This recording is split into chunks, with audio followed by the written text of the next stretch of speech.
There's no authoritative list of types of entities that everyone can agree on. It depends on who you ask. If you ask a Christian minister, he will probably tell you that it is a demon. If you ask a follower of Islam, they might tell you that it's a demon or a jinn. If you ask a psychiatrist, they will tell you that it is schizophrenia or another form of psychosis. If you ask a psychic medium, they will probably tell you that it is an ancestor, a soul seeking the light, or a ghost. A New Age spiritual healer might say it's an alien, a psychic cord, or an elemental spirit. So the question we want to ask is, do these types matter? And why do we want to identify the type in the first place? As physical beings in a challenging and dangerous world, humans don't possess much in the way of natural defenses. We run, climb, and swim slowly, and we don't have thick hide, talons, or powerful jaws. Instead, humans have survived using evaluation, understanding, intellect, and strategy. When humans survive a dangerous situation, or they feel like they have a plan to survive, the neurotransmitter dopamine is released. This gives a reward to encourage us to evaluate and understand, because it results in survival. It is therefore in our nature to try to understand the entire picture of our plight. This is normally an effective approach because we are trying to survive difficult physical problems, such as collecting food, maintaining shelter, or protecting children. Not only does it help, but it also results in that injection of dopamine, which, to put it another way, is comfortable. Therefore, our interest in understanding why it happened, when it happened, and what kind of entity we have is simply seeking comfort. Because the next question that must be asked is, would knowing the answers to any of these questions actually result in a clear approach to removing the entity? For the most part, the answer to this question is no. However, in my practice, knowing a little bit more about the type of entity the sufferer is experiencing will dictate a few of the choices that I make when it comes to treatment. But it's important to note that the same overall approach is what works. And that approach is focused on the host, not the parasite itself. Or, to put it another way, it's not about the entity, it's about you. With all of that said, let's dive into the 4 categories of entity experiences and the best ways to discover what type you are experiencing. Neurochemically influenced, pervasive, location-based, or elusive. To see if you fall into the first category, neurochemically influenced, answer the following 7 questions to yourself. Are you between the ages of 18 and 35? And more specifically, were you in this age range when the symptoms began? Were you a loner during your formative years? Have you had career struggles? Do you hear voices that are just as loud as someone speaking to you in the same room? Do you feel that friends and family have a tendency to turn against you? Do you feel that strangers may even be conspiring against you? When you listen to the radio, TV, or podcasts, do you feel they are talking directly and specifically to you? It might even feel like they know your name and your address. If you answered yes to 5 or more of these questions, then you likely fall into this category. So what does neurochemically influenced mean? Those of us who are connected to the spirit world are highly likely to have unusual brain chemistry.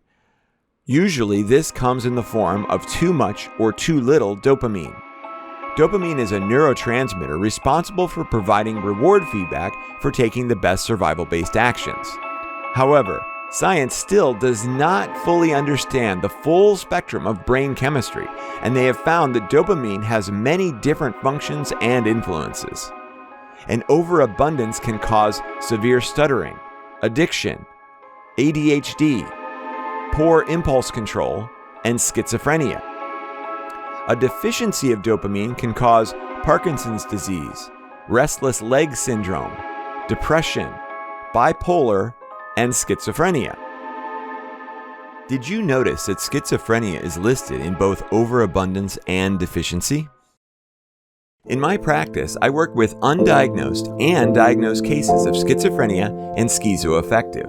Western medicine sees schizophrenia as a diagnosable condition, yet there is no blood or chemical test that can result in a positive diagnosis. The only way to determine if someone has schizophrenia is by asking the questions that we just went through for this category. And, of course, Western medicine treats schizophrenia with antipsychosis medicines, which, claim two psychiatrists that I interviewed for another documentary, are highly effective at preventing the degenerative aspects of the condition. All of this said, there is an underlying truth that must be addressed when you are highly connected to the spirit world, whether this is caused by the neurotransmitter dopamine or not, and that is, your vibrational frequency dictates the type of astral contact you will encounter.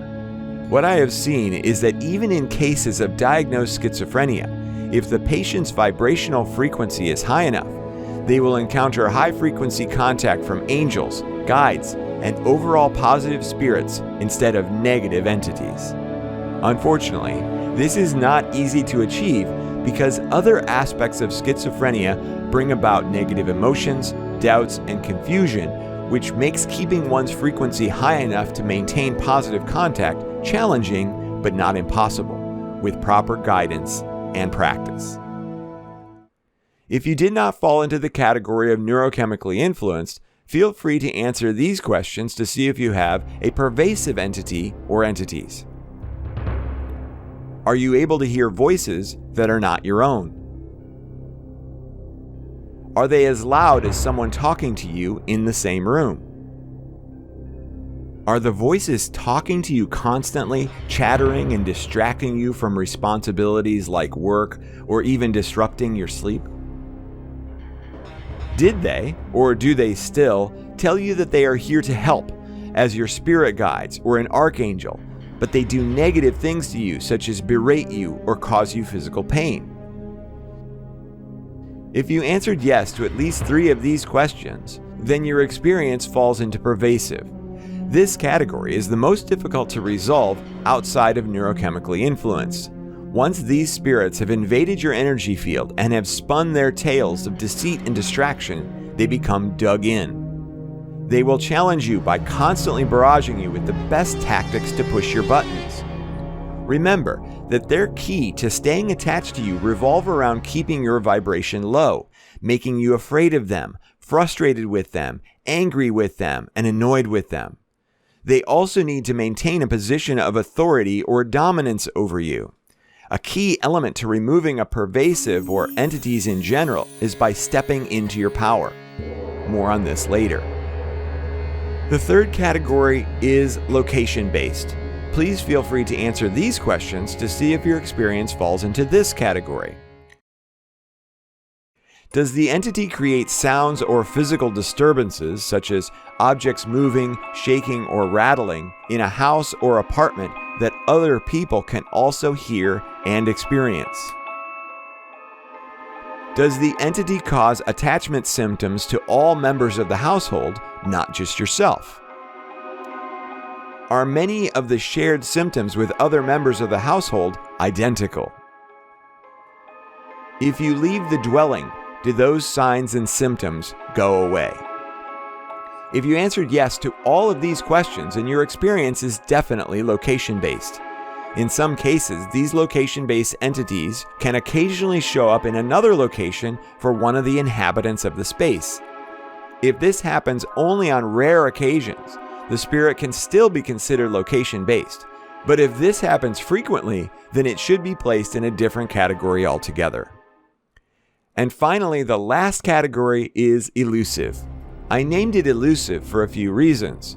With an elusive entity, it can be difficult to know if you definitely have an evil spirit attachment or some other mental, emotional, or spiritual condition.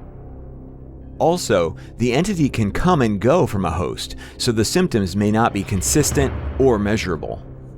Those symptoms are as follows. You can be sure to watch episode 2 to get more information about these symptoms.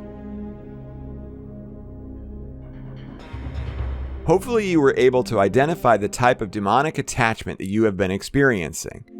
And in so doing, you received a little burst of dopamine because now your brain feels much more educated and full of insight. However, it still doesn't help the situation. There's much more work to be done. If you notice, we didn't get into identifying the type of entity itself. I have no interest in determining if the entity is a jinn, an elemental spirit, or a reptilian mind control device. This type of information not only does not help your situation, but it could be more harmful. If the primary means to remove an entity from your life is to raise your vibration, help you step into your power, repair your energy field, resolve childhood traumas, and alter your day-to-day mindset, then telling you that you have something as scary as a demon will actually cause you to have a setback and give the entity an advantage. Demons, for instance, are considered more powerful than your soul because legends say they are the administrators of eternal torture at a soul level. If you want to step into your power, the last thing you want to do is to believe that you have a demon. This just gives them even more power. Remember, entities are using your power to stay attached to you, not their own. Thank you for watching part 3 of the 5-part Negative Entity series. In part 4, we will dive deep into the causes of negative entities. Why do you have one, and what have you done to deserve this?